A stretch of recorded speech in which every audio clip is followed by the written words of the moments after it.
सबसे पहले धर्मेंद्र प्रधान को बर्खास्त करो, उसके बाद बात करो। एक तरफ सरकार कॉकरोच पार्टी से वार्ता कर रही है, लेकिन उन्हीं मुद्दा पर कांग्रेस भी प्रदर्शन कर रहा है। इतनी असंवेदनशीलता उन्होंने दिखाई कि उन्होंने पहले आंसू गैस छोड़े, बैरिकेटिंग की, ये गन पैलेट्स पे आपने देखा होगा। तो मुझे नहीं लगता कि उन्हें कोई नैतिक आधार है। एक बात क्लियर है कि सोनम वांगचुक हो या कॉकरोच पार्टी के बारे में आपने जो बात कही, या लोग जितने स्टूडेंट्स अलग अलग बिना किसी नेतृत्व के वो लोग जो स्वयं स्वतः स्फूर्त जो जमा हो रहे हैं, ये साबित करते हैं कि पूरी जनता उनसे नाराज है, इस सरकार के कार्यशैली से वो नाराज है।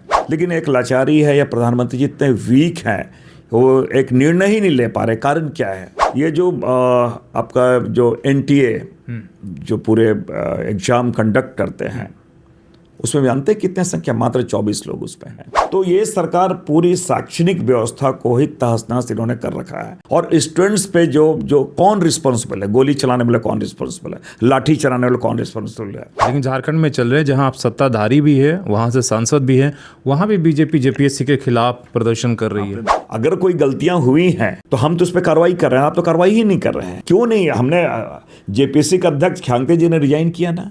तरीके से नीट अगर यहाँ पर कराने में सफल नहीं है केंद्र सरकार, तो JPSC कराने में वहाँ झारखंड सरकार सफल नहीं है। आपने देखा होगा, भारतीय जनता पार्टी की वहाँ सरकार थी, इतने साल 16 साल में 2 एग्जाम कंडक्ट कराए थे उन्होंने।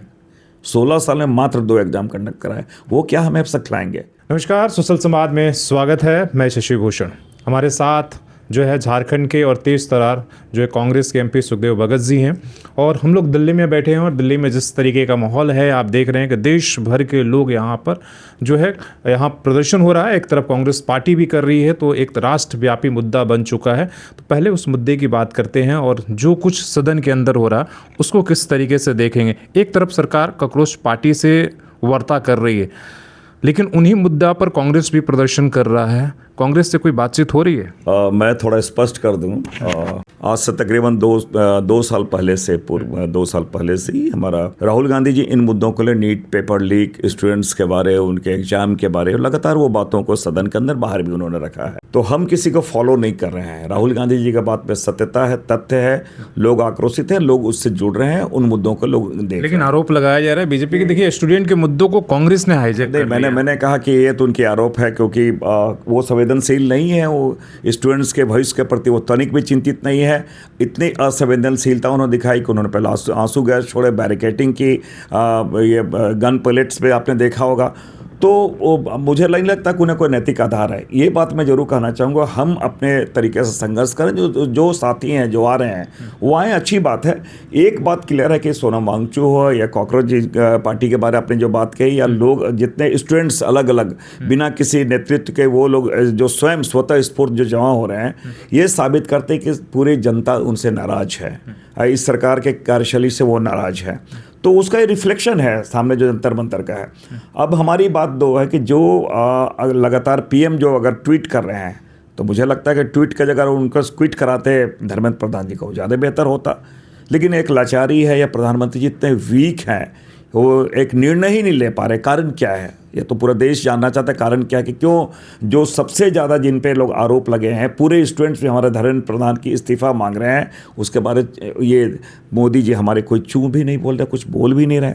ये एक बड़ा कल रात में तो उन्होंने बोला, और पहले ट्वीट किया दिन में, फिर रात में आपने देखा देर रात में पूरा उन्होंने रील के अंदाज में फॉर्मेट में बनाकर उन्होंने ये किया। तो क्या आप संवेदनशीलता? उन्होंने क्या बोला है कि हम कार्रवाई करेंगे। ये जुमलों के बाजीगर है, शब्दों के बाजीगर है। कार्रवाई करो, जो मैंने कहा, जितने कार्रवाई नहीं है वो करेंगे, बोल रहे हैं कि हम सख्त एक्शन लेंगे, लेकिन जिन पे लेना उन पे तो कुछ बोल नहीं रहे हैं ना। फिर जो लोग दोषी हैं उन पे कोई कार्रवाई की भी बात नहीं कर रहे हैं। तो ये प्रधानमंत्री जी अपनी विश्वसनीयता भी खो चुके हैं। सबसे पहले धर्मेंद्र प्रधान को बर्खास्त करो, उसके बाद बात करो। लेकिन बात करो, लेकिन क्या है कि मुद्दा फिर अगर स्टैंड चेंज हो जाएगा तो कहीं आप लोग उससे आगे कुछ और कर देंगे। इसलिए कि जो उस दिन ही कहा गया कि ये PM आवास के बाहर जब राहुल गांधी जी बैठे थे, और वहाँ जो है कि जो बात हुई, पहले कुछ कहा गया और कुछ फिर स्टैंड आप लोगों ने ये वो लोग डाइल्यूट कर रहे हैं बातों को। हम लोग बहुत 3 हमारी मांगे रहे हैं। एक तो धर्मेंद्र प्रधान को बर्खास्त करो, इस जो स्टूडेंट्स पे जितने आरोप लगे वो हटाओ। फिर एक व्यापक चर्चा होनी चाहिए, क्या रचनात्मक सुधार हम कर सकते हैं, क्या प्रिवेंटिव मेजर्स हो सकते हैं, पेपर लीक ना हो। एक बात मैं आपको बताऊं, ये जो आपका जो NTA जो पूरे एग्ज़ाम कंडक्ट करते हैं, उसमें जानते हैं कितने संख्या, मात्र 24 लोग उसमें हैं और शेष लोग कॉन्टैक्ट पे हैं। तकरीबन मुझे लगता है कि 190 के आसपास होंगे।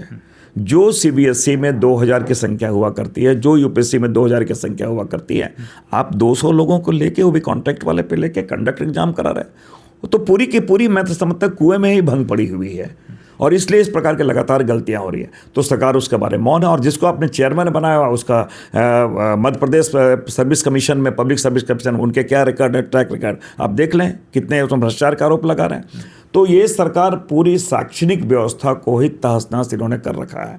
हमारी मांग इन चीज़ों को है कि एक तो धर्मेंद्र प्रधान को बर्खास्त करते हुए जो व्यापक चर्चा के साथ साथ एक सकारात्मक सुझाव उसमें क्या आ सकता है, सरकार उनको देखे और स्टूडेंट्स पे जो कौन रिस्पॉन्सिबल है, गोली चलाने वाले कौन रिस्पॉन्सिबल है, लाठी चलाने वाले कौन रिस्पॉन्सिबल है। जो सरकार संवेदनशील होती है वो संवाद करती है, जो सरकार असंवेदनशील होती है वो बैरिकेड लगाती है। अंतर यही है। सवाल ये है कि अब दिल्ली की हम बात कर रहे हैं, लेकिन झारखंड में चल रहे हैं, जहां आप सत्ताधारी भी है, वहां से सांसद भी हैं, वहां भी बीजेपी जेपीएससी के खिलाफ प्रदर्शन कर रही है। आपने देखा होगा कि हमारे अध्यक्ष रिजाइन किए, सबसे पहले वो रिजाइन किए हैं, लेकिन उसी मुद्दे पर वो घेर रहे हैं। मैंने क्या कहा, यहाँ तो वो रिजाइन नहीं करा ना। अगर कोई गलतियाँ हुई हैं तो हम तो उस पर कार्रवाई कर रहे हैं, आप तो कार्रवाई ही नहीं कर रहे हैं। क्यों नहीं? हमने जेपीएससी का अध्यक्ष ख्यांगते जी ने रिजाइन किया ना, उनके यहाँ भी CID का सब जगह दबिश हुई है। मेरा यही कहना है कि जब उस प्रकार वहाँ कार्रवाई हो रही है तो यहाँ क्यों नहीं है? क्यों नहीं धर्मेंद्र प्रधान रिजाइन करें? ये भी तो करें। अगर वहाँ को उदाहरण दे रहे हैं तो उस उदाहरण को फॉलो तो कर लें। उस उदाहरण से कहा जाएगा जिस तरीके से नीट अगर यहाँ पर कराने में सफल नहीं है केंद्र सरकार, तो जेपीएससी कराने में वहाँ झारखंड सरकार सफल नहीं है। मानते हैं गलती हुई? आपने देखा होगा भारतीय जनता पार्टी की वहाँ सरकार थी, इतने साल 16 साल में 2 एग्ज़ाम कंडक्ट कराए थे उन्होंने। 16 साल में मात्र 2 एग्ज़ाम कंडक्ट कराए। वो क्या हमें अब सिखलाएंगे?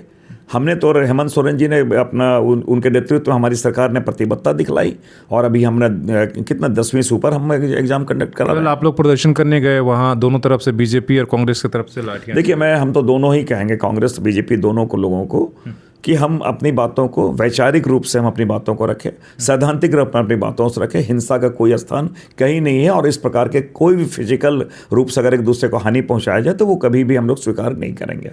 अगर सरकार आज, जैसे आज उम्मीद की जा रही कैबिनेट की बैठक है, अभी वार्ता चल रही है छात्रों के साथ, कोई ऐसे फैसले आ जाते हैं तो क्या मंडे से आप लोकसभा ठीक ठाक चलेगा? लेकिन कौन पार्टी, कौन लोग, कौन संगठन क्या उनसे बातें करते, वो उनका प्रॉब्लम है, वो उन चीज़ों को देखे। हमारा कांग्रेस पार्टी का बहुत स्पष्ट मंतव्य है कि हम बच्चों के भविष्य के लिए जो भी नीतियाँ होंगी, जो भी चीज़ें होंगी, जो उसके लिए दोषी हैं उस पर कार्रवाई हो और उस पर हो, वो हम अपने लाइन पे, हमारा संघर्ष के हमारे अपने रास्ते हैं। कौन क्या करा वो हमारे लिए बहुत महत्वपूर्ण नहीं है। चलिए, तो धन्यवाद। आप बातचीत सुन रहे थे। हमारे साथ जो है कांग्रेस के एमपी सुखदेव भगत जी थे, जो झारखंड से हैं और अपनी बातें रख रहे थे। लगातार नेशनल मुद्दों पे भी बाकी से अपनी बातचीत रखते हैं। आपकी क्या इन मुद्दों पर राय है, ज़रूर आप कमेंट करके बताइएगा। धन्यवाद।